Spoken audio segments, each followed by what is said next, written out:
en duplex de Tanger. C'est le sélectionneur des Aigles. Bonsoir Tom Selfit. Bonsoir. Tout d'abord, quelle est votre analyse de ce quart des finales contre le Sénégal? Est-ce que vous trouvez le résultat logique?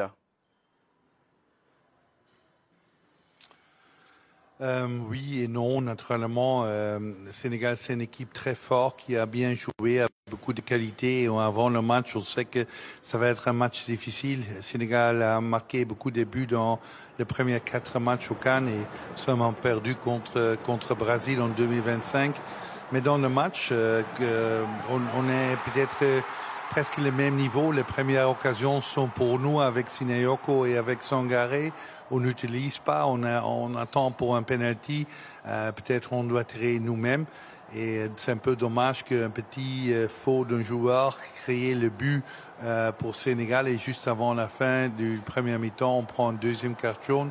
Une décision correcte de l'arbitre, mais c'est dommage parce qu'avec 10 contre 11, les derniers quarts du match, on a essayé de marquer l'égalisateur.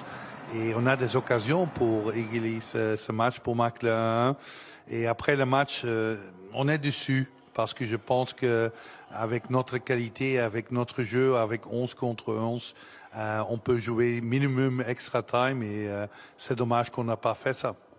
C'est vrai que le principal fait des jeux, c'est quand même que pour la 3e fois dans cette compétition, la 3e fois d'affilée d'ailleurs, vous avez évolué en infériorité numérique et c'est d'ailleurs la question que veut vous poser Prince Onyangé.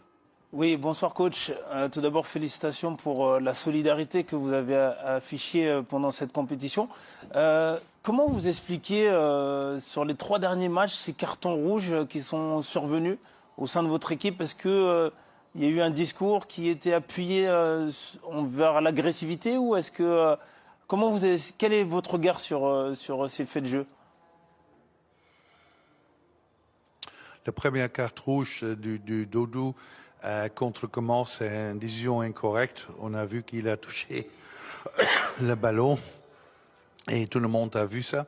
La carte rouge contre Tunisie de Woyo, c'est totalement correct. Et aujourd'hui, c'est une deuxième carte jaune. Et je pense que seulement peut-être la première carte jaune est donnée plus vite.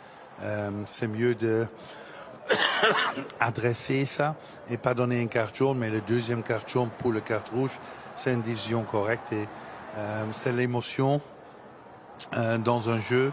Et naturellement, on joue le plus haut niveau, on ne demande plus des joueurs. Il y a la nervosité, il y a les demandes de jouer bien.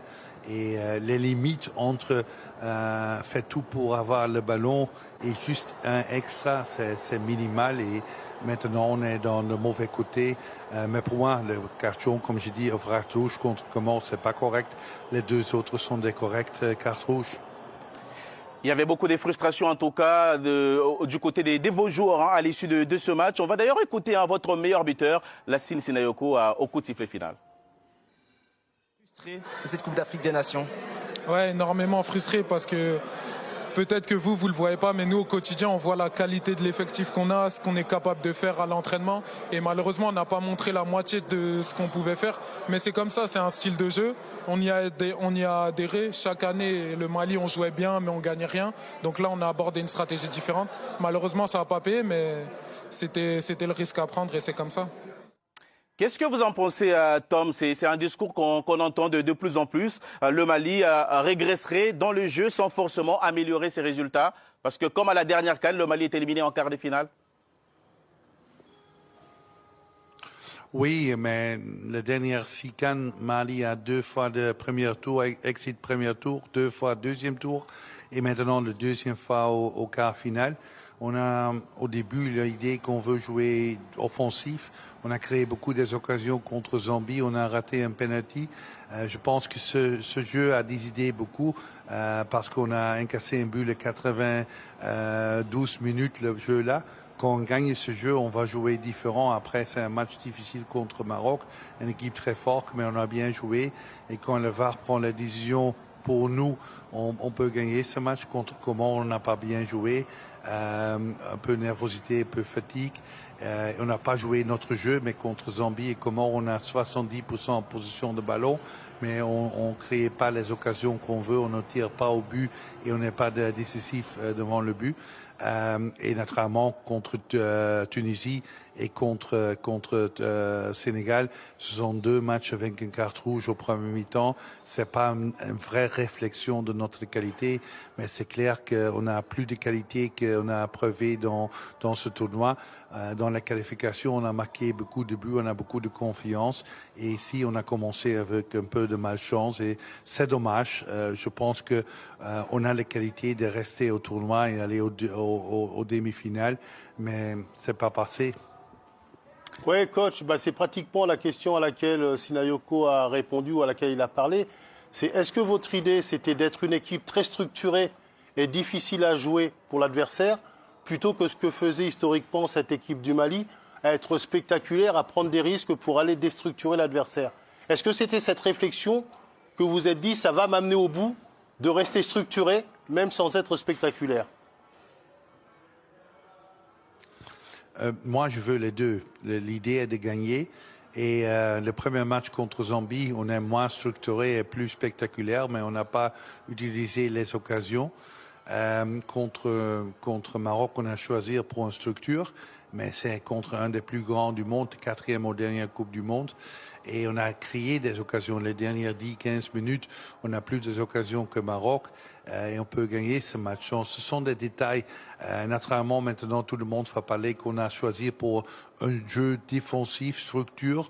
Pour moi, c'est important. Quand tu veux gagner un grand tournoi, une bonne défense, une bonne structure est bien.